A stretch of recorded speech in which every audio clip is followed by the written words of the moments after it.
ng bayan, maasahan anumang panahon. Magandang araw po sa ating lahat. Ngayon ay araw ng Sabado, September 13, 2025 at narito na ang latest update sa binabantayan nating LPA at sa magiging lagay ng ating panahon sa susunod na 24 oras. Patuloy nating minomonitor ang low pressure area at ngayon ay nasa layo na itong 140 kilometers silangan ng Borongan City, Eastern Samar. Sa mga susunod na oras ay mababa pa naman ang tsansa nitong lumakas bilang bagyo ayon sa Pag-asa at kikilos ito ng pahilagang kanluran sa mga susunod na oras. Ngayong hapon inaasahang tatama ang sentro ng LPA sa may Eastern Samar. Posibleng daanan din nito ang Bicol Region, Mimaropa at ilang bahagi ng Central Luzon kasama na ang Metro Manila na magdadala ng mga pag-ulan sa malaking bahagi ng ating bansa. Dahil nga sa LPA na ito, asahan ang maulap na kalangitan na may mga kalat-kalat na pag-ulan at thunderstorms sa Metro Manila, sa buong Visayas kasama na ang Calabar Zone, Bicol Region, Northern Mindanao, Caraga, Occidental Mindoro, Oriental Mindoro, kasama na rin ang Marinduque, Romblon at Zamboanga del Norte. Pinag-iingat natin ang ating mga kababayan sa mga nabanggit na lugar sa banta ng mga biglang pagbaha o pagguho ng lupa kung may mga umiiral na katamtaman at malalakas na pag-ulan.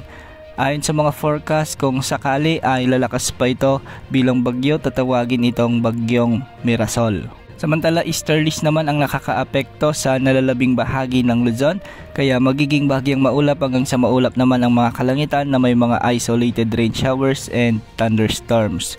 Posible pa rin ang banta ng mga biglang pagbaha o pagguho ng lupa kung may mga umiiral na severe thunderstorms. Para naman sa nalalabing bahagi ng Mindanao, asahan naman ang bahagyang maulap hanggang sa maulap na kalangitan na may mga tsansa ng mga kalat-kalat na pag-ulan at thunderstorms, dulot ito ng mga localized thunderstorms. Hindi rin inaalis ang banta ng mga flash floods o landslides kung may mga umiiral na severe thunderstorms. Walang nakataas na gale warning ngayon sa anumang baybaying sakop ng ating bansa. Para naman sa ating long range forecast, base sa inilabas ng Pag-asa na latest tropical cyclone threat potential forecast, kahapon ay posibleng may mamuong sama ng panahon muli sa susunod na linggo at nakikitang lalapit ito sa may extreme northern Luzon. Nasa katamtaman ng tsansa nitong lumakas bilang bagyo ayon sa Pag-asa. Sa ngayon, wala pang namumuong sama ng panahon, ngunit sa mga susunod na araw o linggo ay posibleng magkaroon na ng sirkulasyon sa labas ng ating area of responsibility